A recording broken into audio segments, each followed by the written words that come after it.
Well, I'm glad you guys are here today. Hi, Don, Brian, Carissa's there on my laptop, and Lawrence. So you guys know what today is all about, right? I see nods and happiness. Well, I've got, I kind of went through and pulled off the level 2 writing tasks and what to expect while teaching. I also kind of went through and got some of the things that are pretty much seen by most examiners as, you know, kind of common failures or common reasons why someone wouldn't pass their level 2 teach and or ride day. Just to kind of get everybody familiar with how the level 2 day is, and you know, so that way you guys are more prepared and you can go into it knowing that you'll knock it out of the park. So I did a little, let me go to it real quick.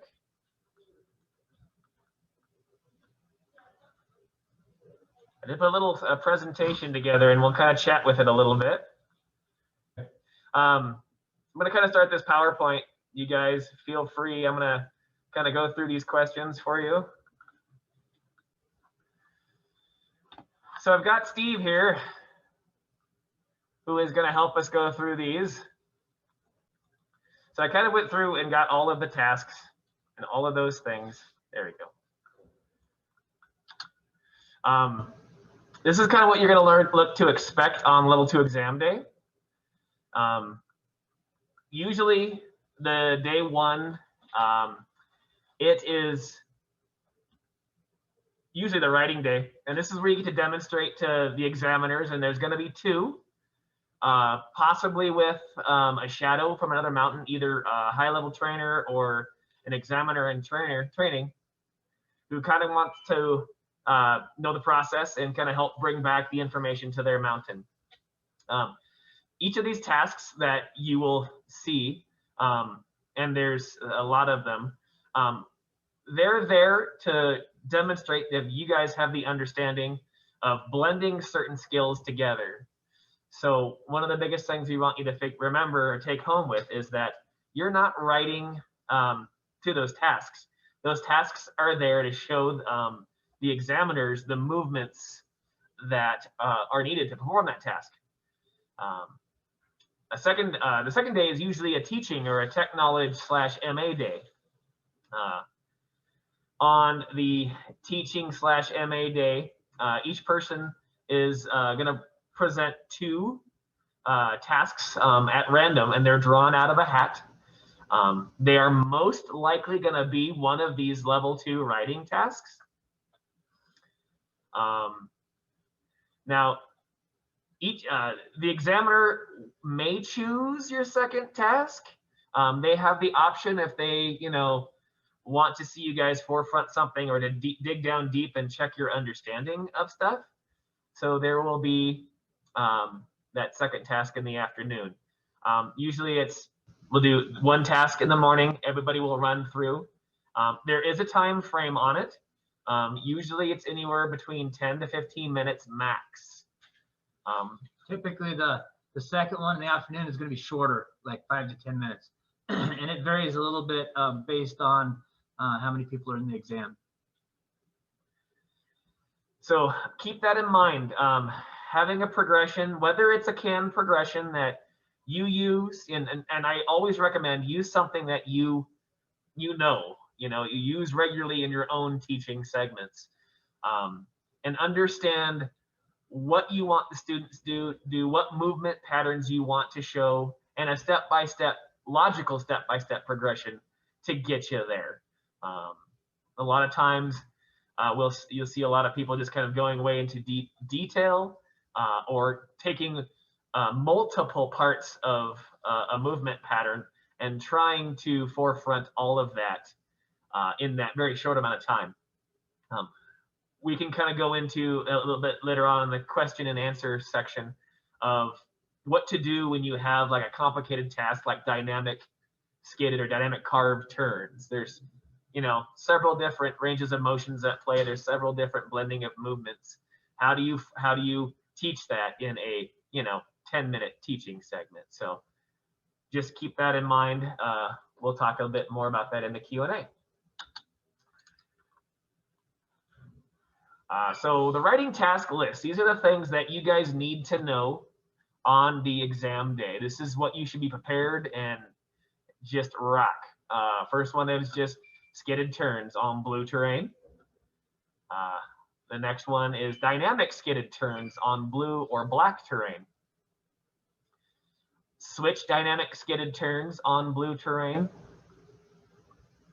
Dynamic carved turns on blue terrain. Leapers on green/blue terrain. Does everybody know what a leaper is? That's one that doesn't have a really good description to it.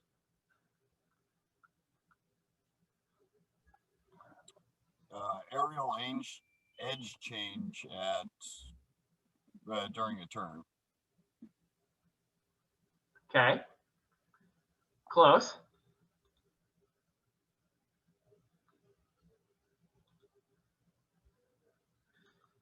Basically, you are taking off of an applied edge, whether it be toe side or heel side, in a turn, or prior to the turn, more in the traverse of the turn.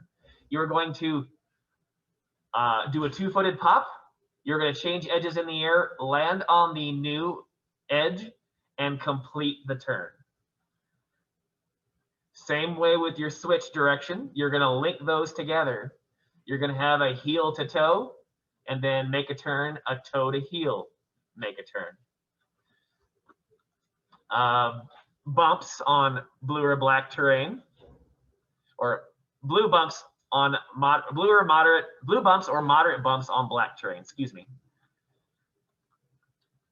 One of the other tasks is the half pipe or the transitional freestyle element. One of the biggest things I want to forefront on this is that where we are reaching apex, or the top of it, is going to be past the transition into the vertical zone. Level 1, kind of the rule of thumb or the bar is that you are reaching your apex inside the transition zone. Level 2 is you're getting out of the transition zone into the vertical. And then once you move on into your level 3 riding, that is when you're going to be asking the tip and the tail to clear the deck or clear the lip of the transitional freestyle feature. So it does not have to always be in a half pipe. Actually, a lot of mountains will not have a half pipe. So we'll be working on those. And what we're looking for is the movement pattern that is required to ride this transitional freestyle feature. That's one of Steve's hot buttons, I think, is getting all those moves blended together. Yeah, and we went over those last Saturday night. Kind of moving on down the list, air 180s on green/blue terrain. So it's just a simple one. Nose rolls, forward and switch, green and easy blue terrain. Straight air with a grab between the feet on a small man-made feature or a natural feature. So this is where we get to see kind of blending of, the straight air with a grab, making it a more complex maneuver. And then last but not least, that 50-50 over a small rail or box. Now I put this together for all the folks here at Timberline. This is what I would like out of you folks before you take your level 2 snowboard exam. A lot of the tasks written here are, some of these steps so that before you can sign up for them. But I put a few extra on there because I want to know that you guys are going to be prepared before you show up to the exam day. The first one is that, you complete the required teaching and training hours, and that's pretty simple. That's just 10 hours at the skill level of 3 or above, and 10 hours of relevant clinics. So you figure you take a 2-hour clinic, five times throughout the season from your level 1 exam, and you met the criteria. The other one is complete the level 2 written exam study guide. And then I would like you to present that to me or Steve to review it with you.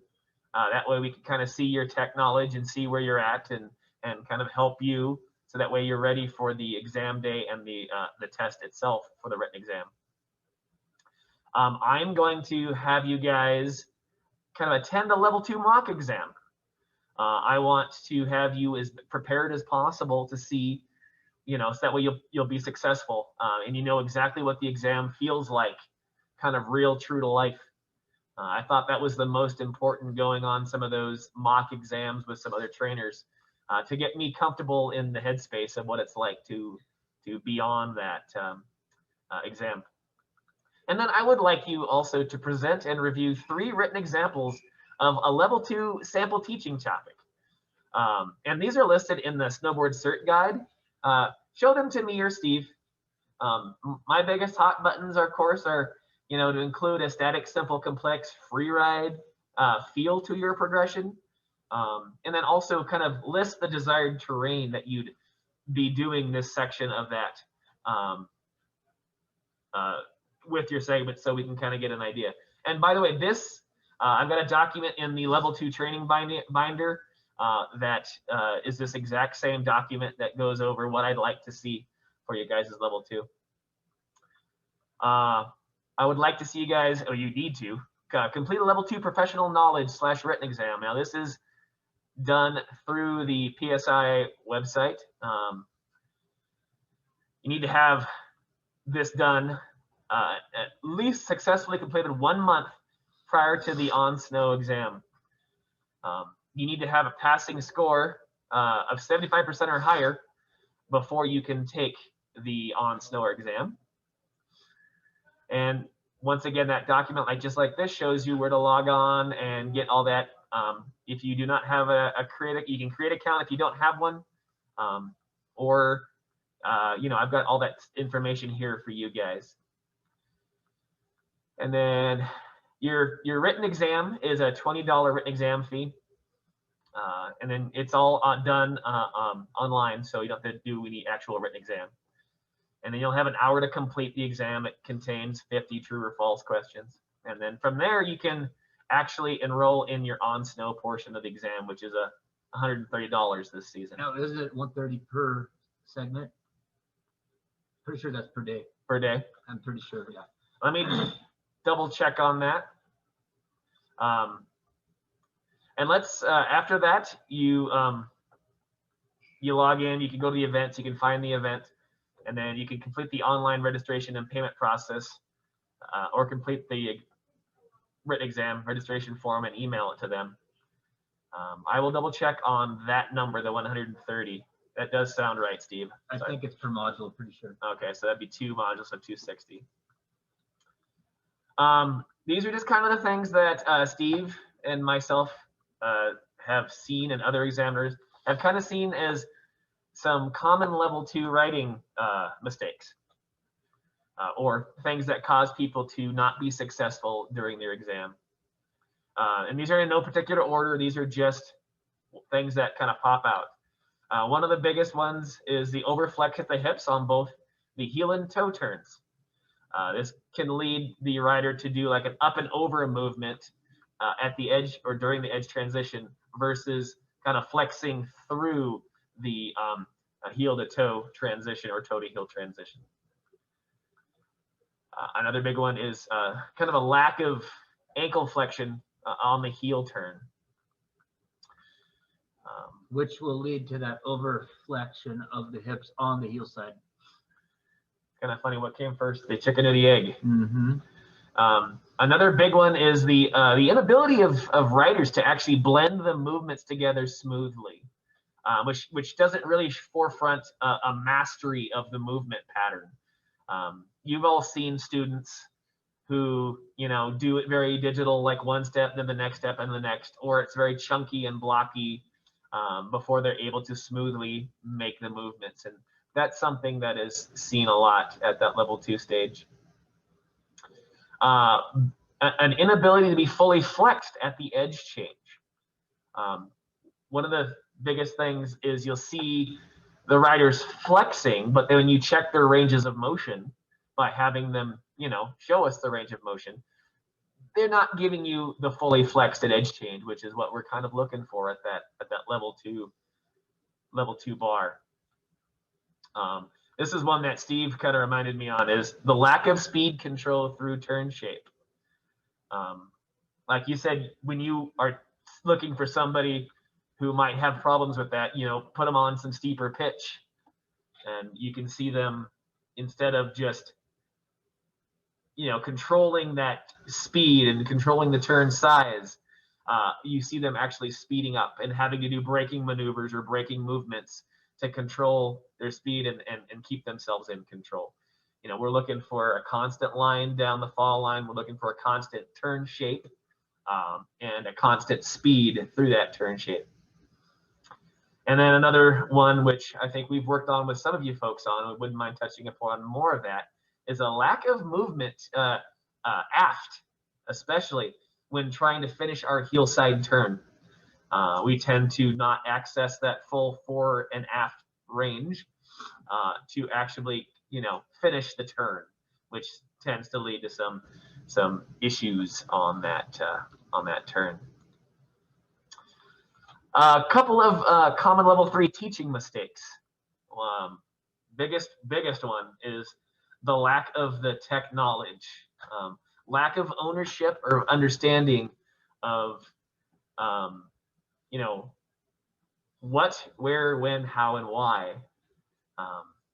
The cat model, you know, how are we working with the multiple intelligences? All those things you guys should have a firm grasp on before coming to that level 2, because there's going to be some questions being asked of you, especially if you are doing a progression that maybe you've taken from somebody else, you've used it several times, or it might be one of your own, but you don't quite understand how to get from point A to point D. Understanding how and the movements necessary to make that happen kind of leads into that inability to put together a competent step-by-step progression that leads to a conclusion or an outcome. A lot of times you will see a lot of people gloss over a step and not really go into detail, or spend too much time going into too much detail. One of my biggest things that I've learned from somebody was keep it simple during your progression, as simple as you can. That way, it's concise, it's quick, it gets to the point, and it gets the movement pattern across that you're trying to teach for your level 2 teaching day. A big one that we see everywhere is the lack of understanding of cause and effect relationships. What body part is moving at what time during the turn or the trick that I'm trying to do. Understanding of if I were to flex my ankle more, then what would it do? If I were to flex it less, what would it do? What would the snowboard or the tool snow interaction do? Would it change to the better, worse? Would it be more skiddy? Would it be more carved? Just understanding of all those things. One of the last ones that are big to me is the inability to describe movements using body part specifics. Pushing down the heel, lifting the heel. I don't know how to do that. It's a bone. It's the heel. I want you to know, oh, well, you need to either flex or extend that ankle joint. That is describing a body part specific movement. Like, what are some of the common ones, Steve, that you hear that folks tend to do at that level 2 bar? They'll say bend your knees, for instance. And is that all that they want me to bend? Do they want me to flex my ankle and my hip also? Do they want me to bend my knee while extending my hip? And what am I doing with my ankle? So making sure that you're telling them piece by piece what exactly you want them to do. So that kind of leads to my next little segment here, where we can kind of start chatting a little bit with what you guys are thinking. What are some of the common questions that you'd like to ask or you'd like to find out about the level 2 process? Did you guys not see the PowerPoint? Oh, that sucks. I went through all that work. Okay. It's okay. Basically, it was those things. I'll put up real quick. here. I'll do this.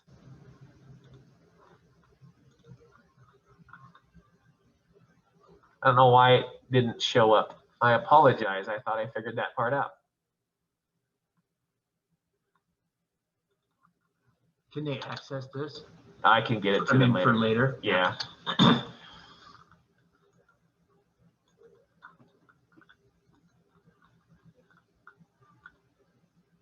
So since I screwed that up, does anybody want to ask Steve some questions while we got him here?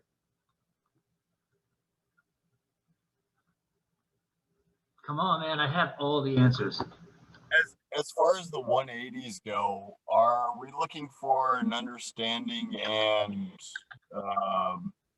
being able to reproduce both front side, back side? I mean, all the different ways, or are they just going to be concentrating more that you can accomplish it and walk through those movements on I would be looking for you to be able to spin either direction.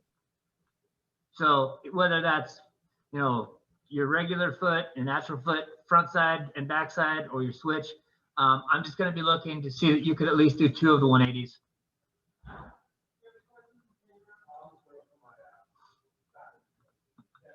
There we go. Thanks. Now, guys, Chase, can you see the PowerPoint now? Yeah, that's better. Okay, I'll quickly go through it real quick. But continue with your questions.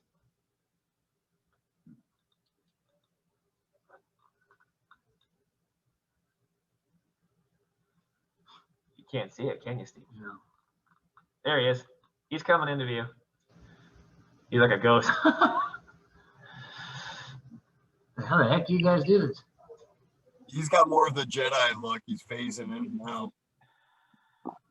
Indeed. So here's, like, once again, the task list. Skidded turns, dynamic skidded turns, switch dynamic skidded, dynamic carved, leapers. That one, you know, I think was one of the ones that I had a hard time on my two. Does anybody have any questions about how to do a leaper?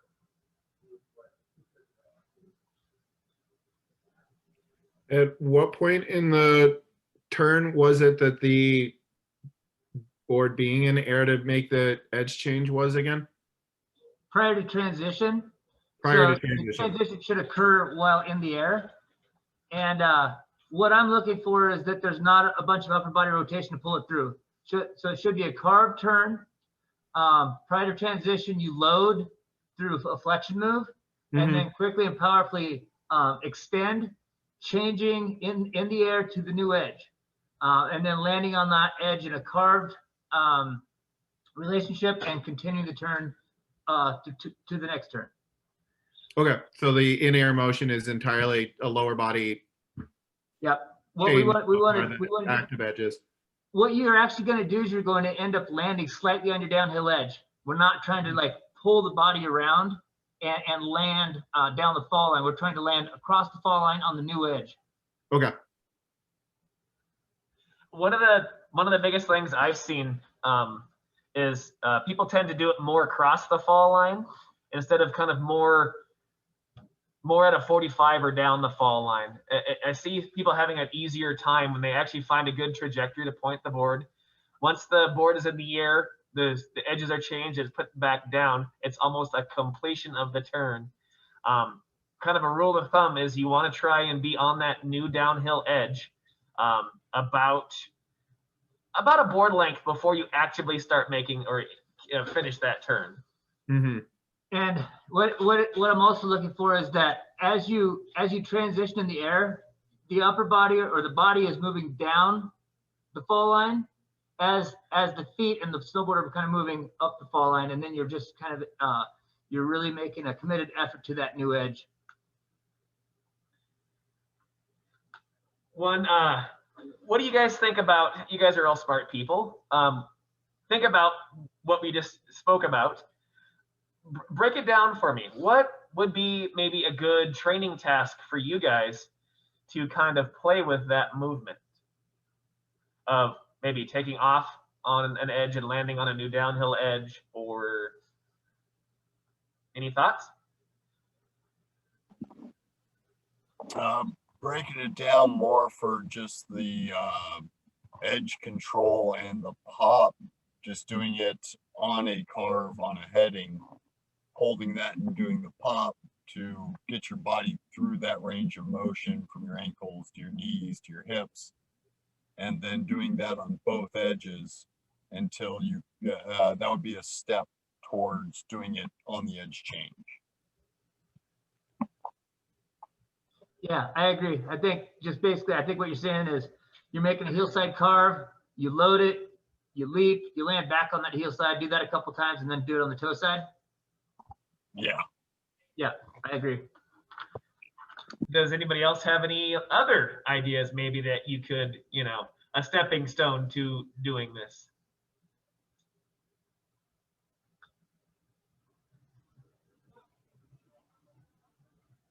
Practicing Go ahead. practicing not in motion, just on flat land, starting with an active engaged edge and then just doing a quick pop and then doing the flex and extension motions to land on the new edge without having motion. Statically. That's wonderful. I also like to do it moving. Why not just do it in a small traverse? Hop off of any heel edge, land on your downhill edge, your toe edge, then pop back up on your heels again. Mhm. Practice that motion of landing on your new downhill edge, almost in a traverse, and then pop back out.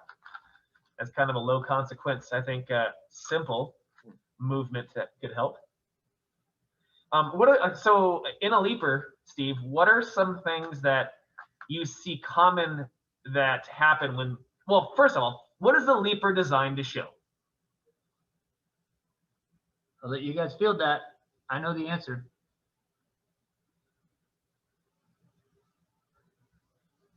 Okay, I can start. It shows the ability to remain in alignment. It shows the F&E range.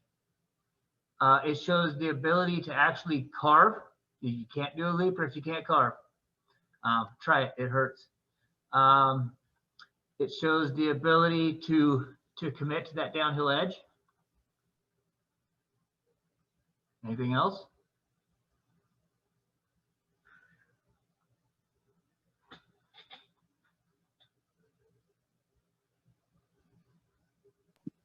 Shows you have range of motion and can actually accomplish a pop also, two-legged pop.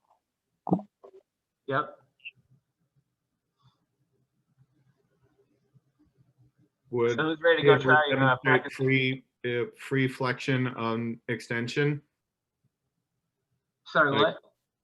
I'm thinking of just being able to demonstrate without any of the extensions trying to create another maneuver, that you can just in air demonstrate the flexion extension of an edge change without the snow interacting it. Right.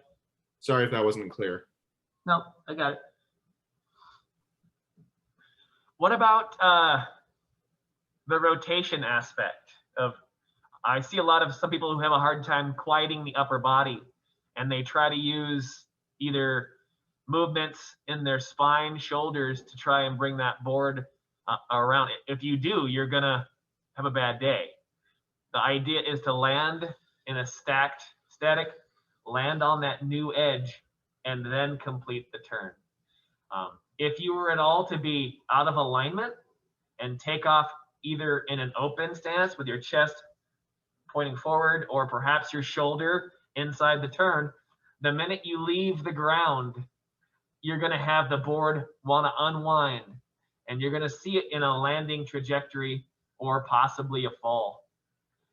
So be mindful of that. If you see yourself, if the board does not track straight as you're in the air, changing edges and putting it back down, you're getting a little bit of upper body that's changing your alignment. So everybody feel they kind of like know what the leaper is, and can we work on those this season a little bit?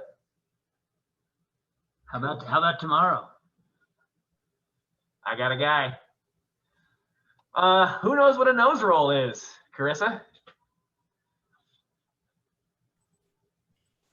I've been practicing them. I did not prepare to put this into a progression for you at the Zoom meeting, Tracy. Oh, well, just describe it to me. What are we doing? Okay, so with nose rolls, we played with fore and aft movement and setting off on edge, retraction and pop. All of those are necessary components. It's about as far as I can describe it right now. Cool. Is anybody else done nose rolls or tail rolls? Don? Are we taking off? Are we taking off on an applied edge, 2-footed? Are we taking off on? Are we leveraging the board to add power and into it and unload it on maybe a nose or a tail? We're setting an edge to be able to start a rotational pre-wind, and then after adding rotational motion, we'd be switching to a flat edge with lowering, like with compressing the knee, flexing the knee and ankle on the nose while extending on the tail to be able to shift the weight towards the nose and flatten the base while locking the core to then keep the rotational momentum going. And then when ending, setting an edge. That's pretty good.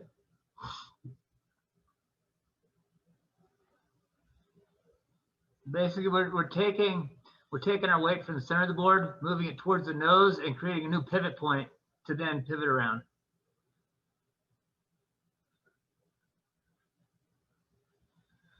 So we also have, everybody feel confident that they could work on nose rolls this season? Okay. Think about we've got the ranges of motion. We've got nose to tail. We've got toe to heel. We have F and E, up and down. And we have that pivot, that rotational aspect. What is, if you were to think of, all of them together, because you use all of them, what in your mind would be like the primary one? What is the primary range of motion? Would it be nose to tail? Would it be toe to heel? What stands out to you being the biggest? Which task again? Or which movement? For the nose roll, what do you think is probably the biggest movement you have? Is it from nose to tail? Is it from toe to heel? What was that? Nose to tail, your ability to move your weight over the nose of the board for a nose roll and tail of the board for a tail roll is, I'd say, a bigger movement pattern than the slight heel to toe action that you have in that same task. Cool. I like that. I just want to guys have you think about the ranges of motion when we're talking about some of these things, and maybe take each one of these and break them down into their movements themselves. Like nose rolls, you have a lot of them going on. You're moving from center to the nose and probably back to center again. You're changing that pivot point a little bit from being central while you're going more towards the toes or more toes towards the heel edge of the board. You are also getting the F and E of loading the board and getting the extension move to get that pop out of it to bring it around. You're also having that rotational aspect of the pivot in there to get that board to spin. So you're using all of them. Just whatever in your mind is number one. Straight air with a grab. Do you all feel you can do those? Do you guys know why it's specific between the feet on that? Is that for shoulder alignment or keeping ourselves stacked or to prevent rotation? It's because it's supposed to be emulating probably what you would teach your students first, and keeping students in between their feet while they're learning how to grab is probably a better way to go than trying to have them grab outside the feet, which might throw off their balance.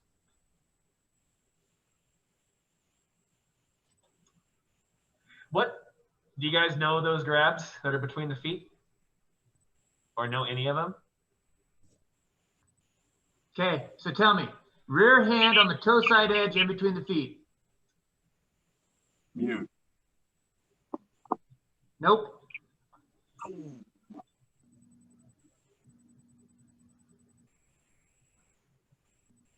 Okay, so rear hand on the toe side edge in between the feet is an indie. Okay, what about front hand on the toe side edge in between the feet? Nope. Bear with me for a second, folks. We run out of time. Nope.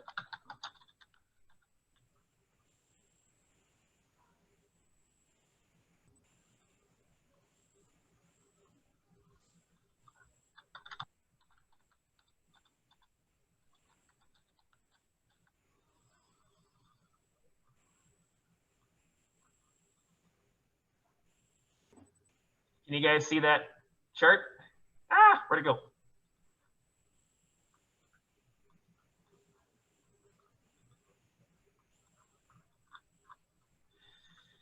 You guys able to see the screen with the snowboard? No.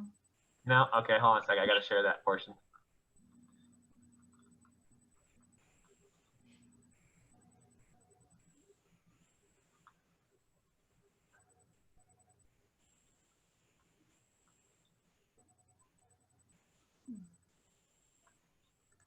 How about that?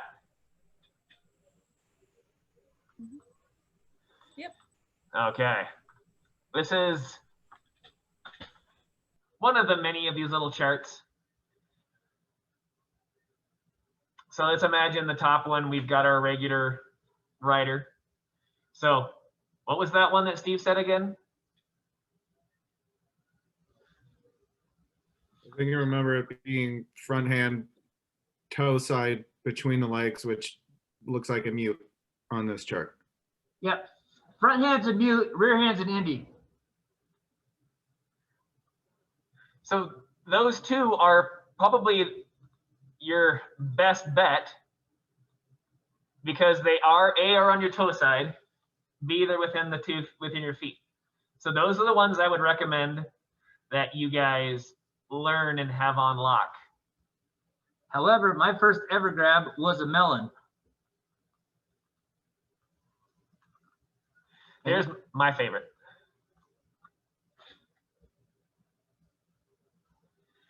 So as long as you can do one of these in between the feet, you're totally golden. Now, imagine on the teach day where you now have to teach a progression of doing a in between the feet grab. That's a distinct possibility that'll come up. So make sure that you guys have a progression that you can use to show people how to do these. And we'll work through that this season for sure. My favorite grab is the taipan or a steezy method.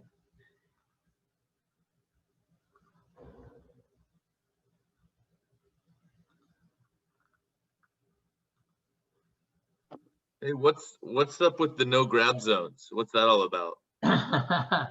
So, I just know you're not supposed to do it. I don't know why. because you're gonna get called out if you grab there. It's just not cool. It's not cool. Yeah. Jesus. You never want to be the guy that threw a tendy or a nose or a tail nose, like, or a tail fish. It means you're basically grabbing in a spot that's not cool.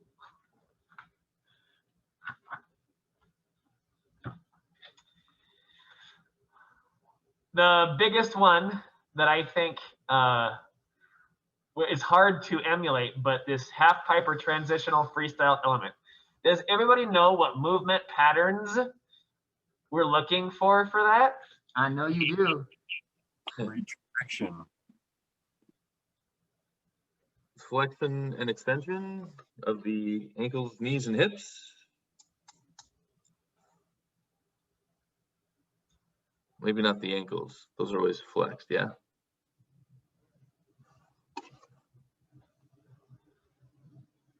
take that a step further, the ability to extend and then also retract, right?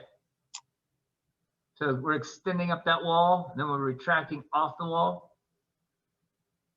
What else? Remember those drills that we did last week? Think about that.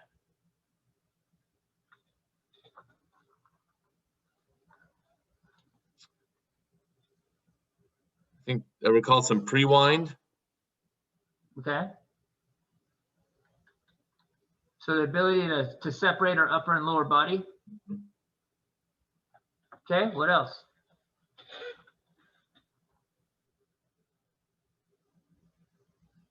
The ability to time the rotational pre-wind and unwind with with the extension motion through the transition feature. Okay. And two, I wouldn't really use the word pre-wind because what we're looking for is the ability to lead, upper body lead as you extend up the wall so that when you get to the apex, you're then able to just retract the feet off the wall and then the lower body catches up with the upper body, right? Right. So it's not really, yeah, it's not a pre-wind. Okay. Yeah, that's right. I knew you were getting at, but yeah, I wanted to make sure we're talking about upper body lead as opposed to that Upper body lead. other drill where we were actively pre-winding. Right. Where does edge change happen?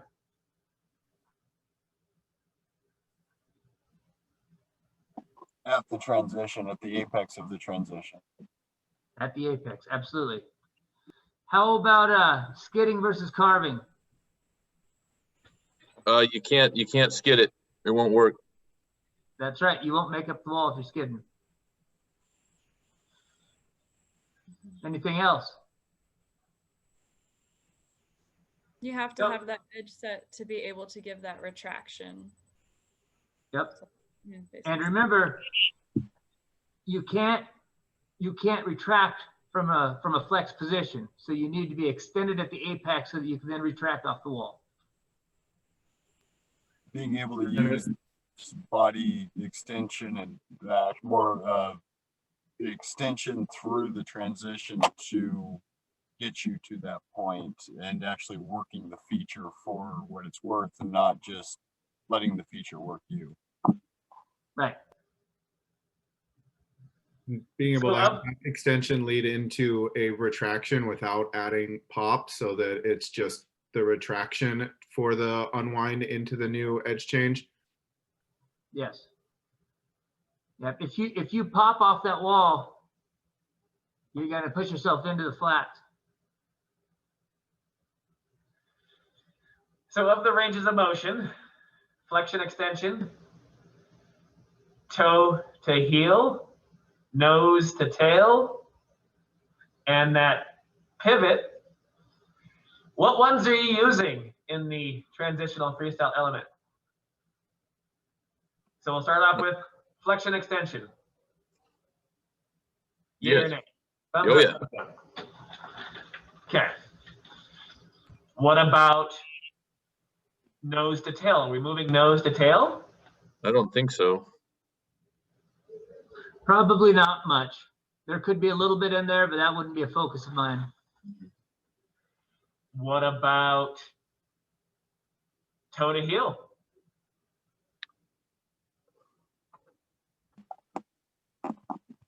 Definitely.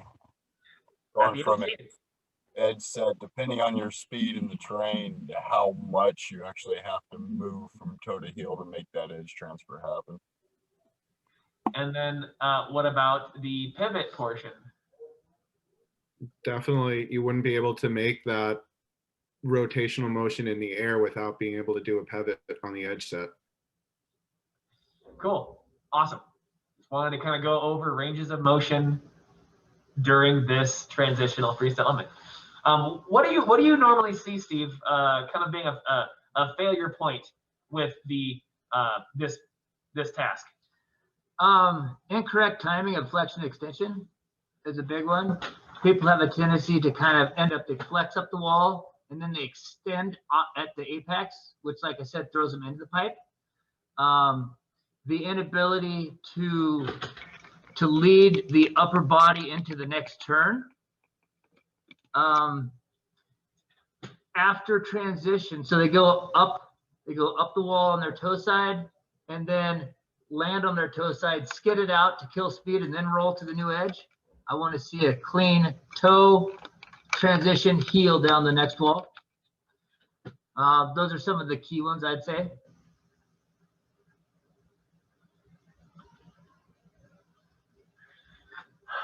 How about we move on to 50-50 over a small railer box? Everyone feel like they got that one mastered?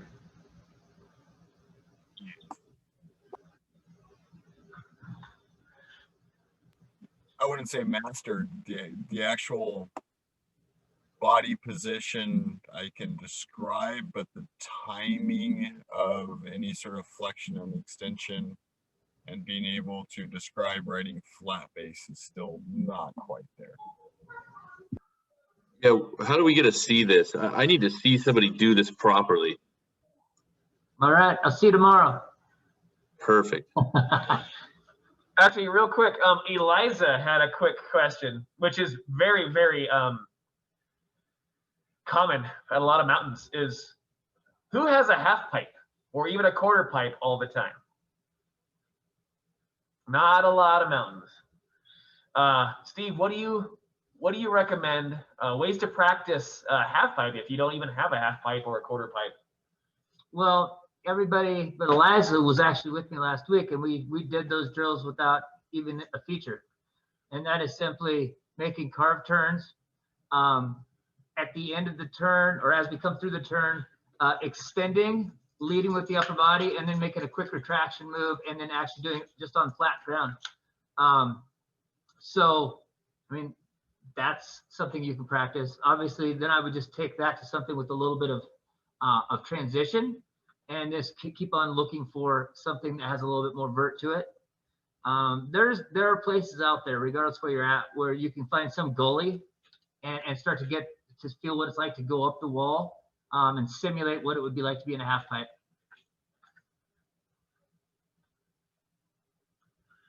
Yeah, Eliza, simply just breaking down the movement pattern into its essential components and then bringing those back into that carved turn. You can do everything without actively having to be in a pipe or be up into a transition. You've got the changing of edges. You have that lead with the upper body. You have the flexion and extension of getting extended on top of the wall and flexing in the trough of the pipe. You can do all of those movements by themselves and then bring them back into just on the snow in a carve.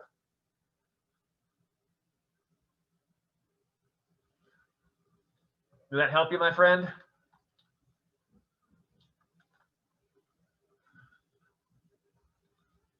I'm just going to quickly kind of go through these slides slowly while we continue talking so everybody can kind of see that. What about the teaching day, guys? You guys might not have heard of the hot seat, or what they call the warm and fuzzy chair. Every time you get done with doing a teaching segment, you're going to have both examiners come up and ride the chairlift with you or pull you aside, and they're going to kind of start digging and seeing how much knowledge you have in regards to your teaching topic. They're looking for that you understand what the progression or what you're asking the students to do. They're also kind of digging to see where the bottom of your bucket lies. They're looking to see, okay, is this person have enough knowledge at the level 2 bar? And they will dig to find out if you do. And by the way, if you are unsure of the answer, just say, I don't know. The worst thing is to try and dig yourself a hole. A lot of times people who don't have a firm grasp or understanding of the movement pattern of the movements, they'll say something that will kind of pop a question in the examiner's ear. I'm like, okay, let's see if they actually understand what we're talking about. And they will continue to dig. So you're better to say, I don't know, than try to make up an answer or try to not go into a topic that you don't fully understand. And that's okay. Like what about you, Steve? You've seen lots of them. Yeah, Any good I ones? mean, I'd say, to go along with that, don't use words that you don't understand. Because when you use it out of context, I'll know immediately. And then I'll ask you more about that same word until basically you're going to realize that I know that you don't know what it means. And then that's very uncomfortable. We're not trying to put people in a situation where they fail or where they feel like they're failing. We're trying to put people into a position where we can actually assess where they are. That's one thing I've said about every exam I've ever given. I'm not going to fail or pass anybody. I'm here to assess. You're going to pass or fail yourself. I'm there to ask you the questions to see where you are. And is that above or below the level 2 bar or level 3 bar?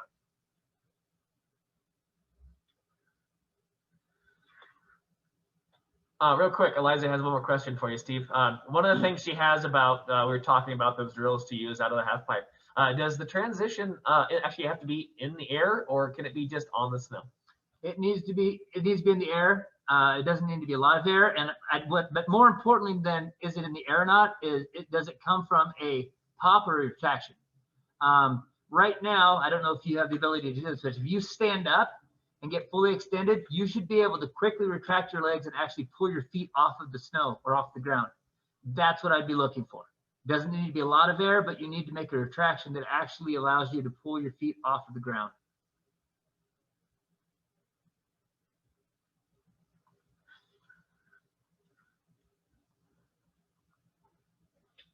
Does anybody have any other questions about the level 2 teach day or the ride day, or any questions to ask Steve at all? Since we have an examiner right here who can answer what he's specifically looking for.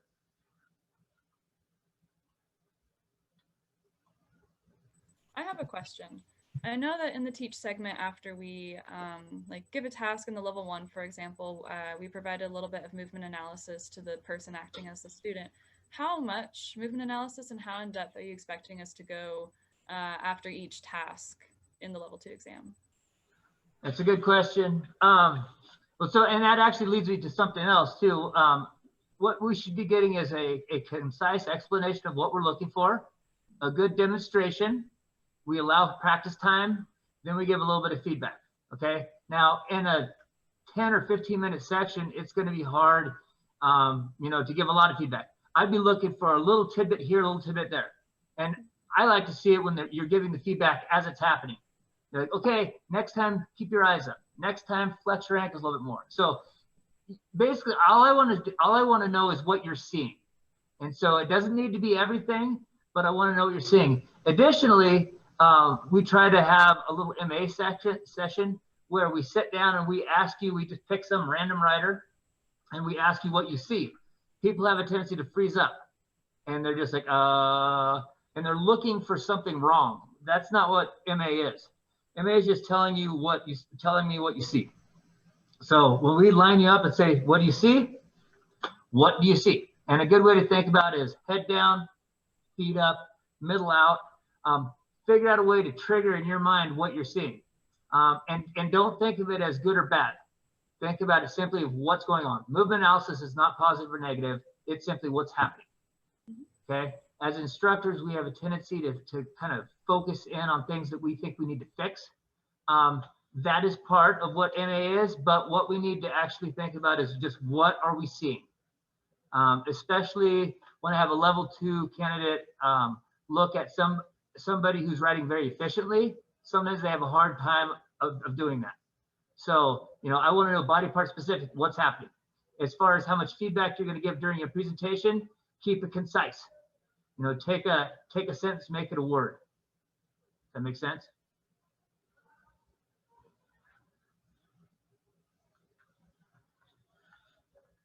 Now, also, guys, you don't need to.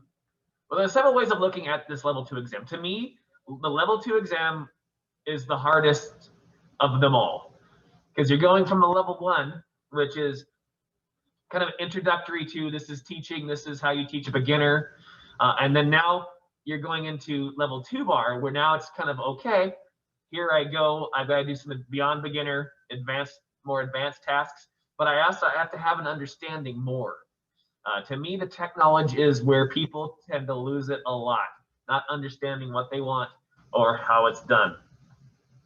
The other thing is the progression itself. It can be a can progression. It can be the flat spin 360 progression. It can be an ollie progression, which I wouldn't recommend doing because it's been overdone. But if it's one of those can progressions, be prepared to be able to back up everything you said and know and understand the movements needed, the performance of the board, and what this little task is there for. And go into this with either, man, I'm going to nail this exam. I feel really great. I know everything, I believe. I've got all the tasks locked in. You guys got to practice these tasks. You have to have them unlocked. Don't just go in saying, I think I can do them. You need to go in for some confidence, especially with and the teaching day as well. If you don't feel you got it, maybe don't do it that season. There is no time frame for you. Take your own time. Wait for you to master them. Some of you, and I was the same kind of thing, as I looked at it as a learning tool. As I took my level 2, knowing full well I probably wouldn't pass. But I learned at it because, hey, I'm going to go in knowing what to expect the next time. I'm going to go and say, oh, this is what I'm missing. This is what I can add the next season when I try it. And it was so helpful. I saw the process. I had no clue. I had no preparation from folks like Steve or anybody else. I went into it very blind. And going through the process, I'm like, okay, this is how it's done. This is how they want to see it. You also don't have to do both modules. If you just feel like focusing on the writing, by all means, focus on the writing. Do what's comfortable for you financially. Do what's comfortable for you with your own personal health. And then take the next portion of it the following season. One nice thing about taking them together is, and this is more for level 3 and beyond, is the day of writing, you get to watch each other. And you guys can see what the other riders are doing and their how they ride and where they're at. If you can do some task, maybe that will help another rider. I mean, you're already above and beyond that level 2, above and beyond that level 2 standard. Steve, have you ever seen someone come into a level 2, kind of teach to a level 3 standard and help improve someone else's riding in the group? Absolutely. And obviously that's going to pass, but the format's changed since then. And now instead of being able to choose a task, it'll be given to you. So that may be difficult to do. But still, if you can see something in someone else's writing, that shows me a good instructor. Okay, well, I don't want to go too far over, but I want to make sure I answer everyone's questions. Does anybody else have any other questions? And we'll continue this discussion about level 2 in further Zoom meetings that I can actually try and get right and not mess up the PowerPoint. And also feel free, Eliza, anybody, email us with questions. Come and, especially if you're not from this mountain, come and ride with Steve and myself, or any of the examiners in the Northwest Division. They're all here to help you guys, pass your exams and be successful. So one last time, are there any other questions, or are we good for the evening, my friends? All right. Cool. Well, hey, thanks for coming. And once again, I'll make this available on YouTube. I'll do a little bit of editing so I get rid of my stupid errors so I look better. Hey, thanks, guys, for attending. And don't forget, clinic Saturday and Sunday from 4 to 6. Thanks, guys. Keep them coming. All right. Yeah. Have a great night, all. Thanks, all. See you in the morning.